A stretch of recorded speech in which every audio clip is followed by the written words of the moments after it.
all in. And here's that line in the sand again.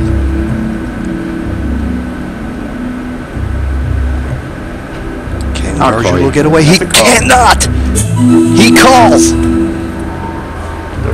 Does put me all in? Yeah, you put you all in. Might as well. Gargiulo is all in, and he is going to need a queen. Or 2 running cards for a straight. But he is drawing very, very thin here. Boy, is he. 3 does not help. Only a queen. That's it! That's it. So Gargiulo is gone. Things have just changed so quickly here. Gargiulo had the chip lead for a long time. He will go out with his head high this time, though. Gargiulo's gone. We're head to head when we come back. Don't go away.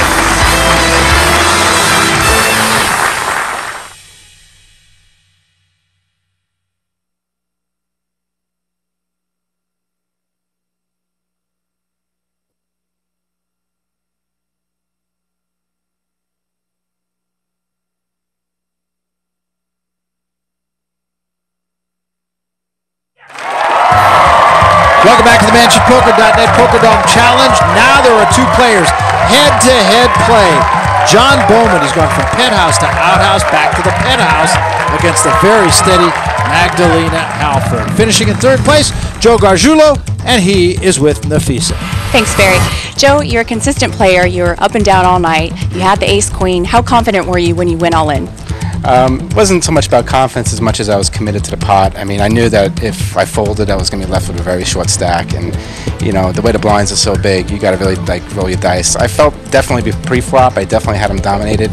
And I thought maybe he was just making a run for the pot, you know. And John's a pretty tight player, but, you know, at that point, you know, you saw him too. He went up and down, and it just happens, you know. That's what the game is, you know. Okay, now your heart rate was all over the board, I have to say. How much of that is because of the speed issue? It's definitely, I don't know about the speed issue being as much as it's just about, you know, just, I guess, the excitement of just being Great. here. Well, congratulations on a game well played. Barry, back to you. All right, thanks very much, Nafisa. And now we come to heads up. Here are the rules. No limit, both pre and post flop. So that is one rule that's different. Each player does get another time extension. Here's the chip count. Here's the way we stand between these two. John Bowman, 177,000. Magdalena Halford, 123,000. The blinds are 8 and 16,000, 24,000 in the pot before the cards are dealt. That represents slightly less than 10% of all the chips in play. Translation, you cannot let blinds go by, and especially when you're dealt ace-king. I'll say. Call. Bowman going to call. Bowman is playing right on the Raise edge. 40,000. You get 40,000 more. Halford raising into Bowman. Total bet 56,000. Put him on the pot. Go ahead. Put your raise on the pot. Go ahead, Oh, next. sorry. 2 stacks back. And fold. So Halford will take down the first hand. Barry, we cannot emphasize strongly enough that every hand counts at this point. With the blinds as high as they are, you cannot let your blind go past undefended, or you cannot afford to not make a play at the blinds. I was 7-2. I just Not even going to think I'd about rather it. stack my chips. And you know what? She really needs to. 24,000. 24,000. Halford looks nervous right now. 20. to me. 24.